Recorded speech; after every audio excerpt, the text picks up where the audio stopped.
The setting of Attack on Titan works extremely naturally as a foundation for all sorts of emotional character writing fixated on heart and hopes and dreams and clawing one's way up to a freer world. We have those so broken by the state of the world that it leads them to unbelievable decisions, those who struggle with responsibility and sins thrust upon them who learn to become leaders regardless, those who grit their teeth and accept the mantle from start to finish, those who bear the pain of multiple generations, those who perpetuate this cycle, unknowingly or otherwise, and much more. But in and amidst this swirling tempest of motivations and emotions, we do have one character who I consider to be unique. One who decided that if this world wasn't going to allow her the happiness she deserved, she would forsake everything, live for herself, and grab that fulfillment with her own two hands in a way unique from any other character. And it just so happened that she found a kindred spirit to sweep up in her storm, who becomes a big part of her reason to live while not shifting her resolve.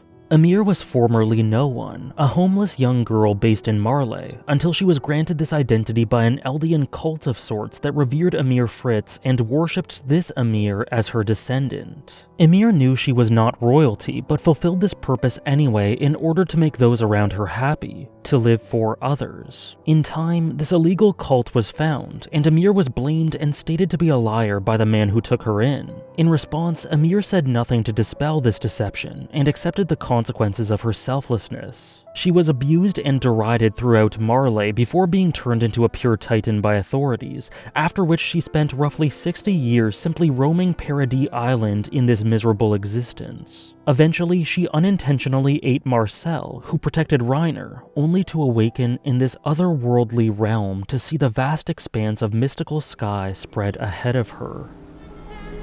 再び目を覚ますと、そこには自由が広がっていた。仮に運命ってやつがあるなら、その気まぐれさに笑うしかなかった。でもその時、私は誓ったんだ。もう嘘をつくのは終わりだ。もう二度と自分には嘘をつかない。自分に正直に生きようって。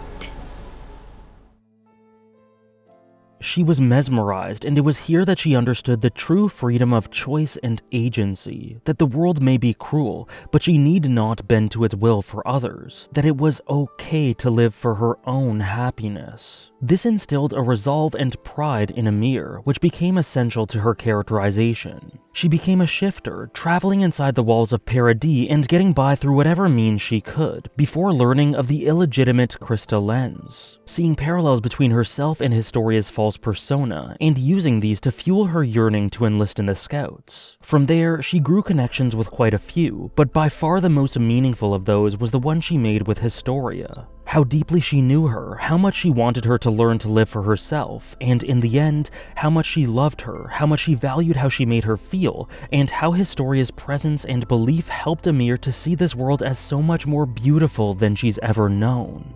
Ymir was a perceptive girl who fabricated and grew into a veneer of cynicism to hide her kindness. She ultimately learned that not only was the world never going to do her any favors, but that it was going to actively prevent her from having any semblance of a genuine life at every turn. And so eventually she realized that if being selfless, giving, and altruistic would only ever lead her down the same path of agony, she would forego all of that. Self-interest does tend to have a negative connotation in the modern world, but in my eyes there is absolutely nothing wrong with it as long as it doesn't delve into unhealthy extremes. At the end of the day, the one guarantee in life is that you are always going to be there for you, start to finish, thick and thin. So there is nothing wrong with valuing yourself, fulfilling yourself, and putting yourself first. And in a world as cutthroat, oppressive, and cynical as Attack on Titan, you can totally understand why this mentality would be heightened in someone who is just sick and tired of being ostracized. However, despite the tone I'm approaching this idea with, Ymir's brand of self-interest more often than not ended up having a heartfelt basis, because that's who she is, and that is what she desired. For someone that values this intimate touch, living for herself didn't mean living for others, but it did mean living with others, despite what her brash personality would have you think.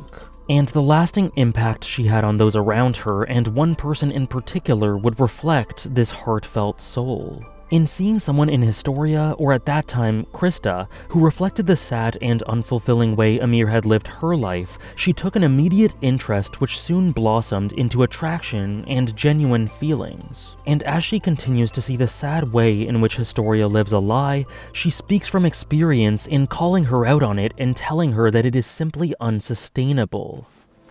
約束だ。私がその秘密を明かしたとき、お前は元の名前を名乗って生きろ。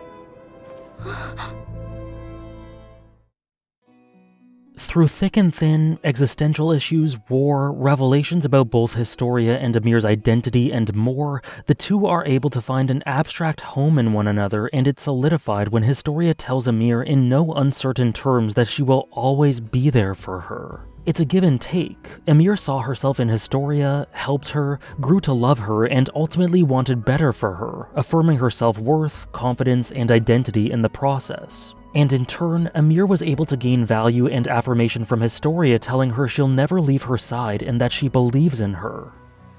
頼むよ、ヒストリア。私を助けてくれ！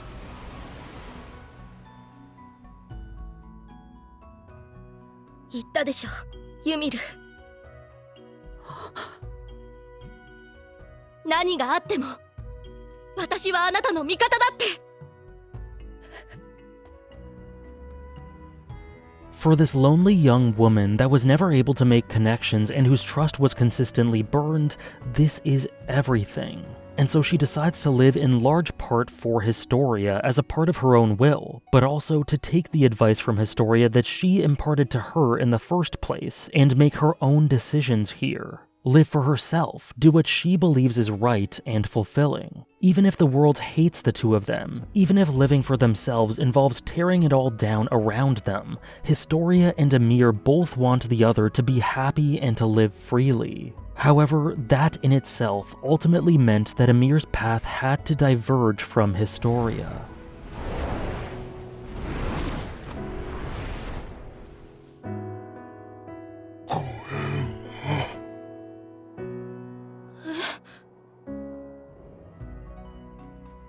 We've established that Ymir is kind at heart, and this peeks through when we see the guilt she feels about eating Marcel even though it wasn't her fault. Additionally, as mentioned, she's also proud of who she is and uses that as a weapon for allegorical revenge against those who tried to take her life from her and stop her from being herself. And in turn, her revenge is to be herself and be proud of it, to live wholly for herself, to fight back at those that tried to take her agency from her. So considering her guilt and this pride, there was only one outcome once she ensured that Historia was safe, to help Reiner and Bertolt as compensation for what she did to Marcel, with that confrontation also having led to her new lease on life. And this does a wonderful job through twisted contrast in illustrating a key difference between two young girls who bore all the world's evil. One of them was left with nothing, while the other got lucky after her unluckiness and found others to connect with. Ymir often criticized others for not being genuine due to having learned about this topic better than anyone. When she would see those around her bending over backwards to appease others or to look good in a self-detrimental fashion, she wasn't able to stand it because she knew the pain it could lead to and she felt so antithetical to it. And she made a huge step when she saw that horizon and was reborn through realizing. But she had one final hurdle to clear before the end, and that involved making this difficult choice for the sake of what was needed, at the expense of a greater happiness. In leaving Historia for Reiner and Bertolt, she lived for herself here. Was it irrational, illogical, and stupid? Maybe. But she lived in service of the ideal she touted, and she lived how she desired in the end. It was her choice, and hers alone, and that is all she ever wanted for herself, and all Historia ever wanted for her. And she had no regrets, except maybe one. あの時はすまない。まさか私がお前よりこいつらを選んでしまうなんて。私はこれから死ぬ。でも後悔はしてない。そう言いたいところだが、正直心残りがある。まだお前と結婚できてないことだ。ユミルより。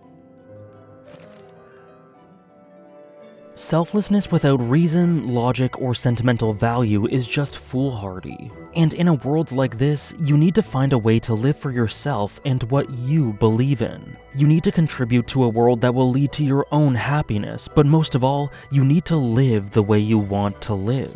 Stand up for what you want to stand up for and embrace who you are, just as Historia and Ymir should have done from the start and learned to do. Even in a hellish world, that can be salvation, and it is never too late to do this. While not contradictory, it is somewhat ironic that Ymir's final act is to sacrifice herself and give up her life with others whilst giving up on a potential future with Historia.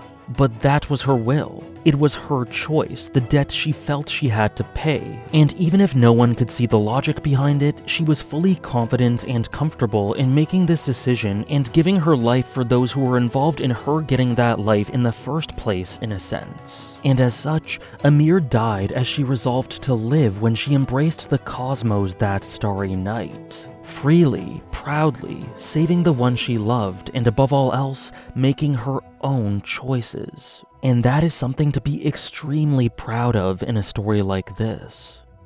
Many thanks for watching.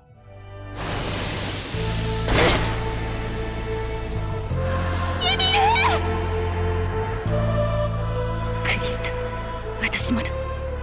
自分なんて生まれてこなければよかったと思ってた。ただ存在するだけで世界に憎まれたんだ。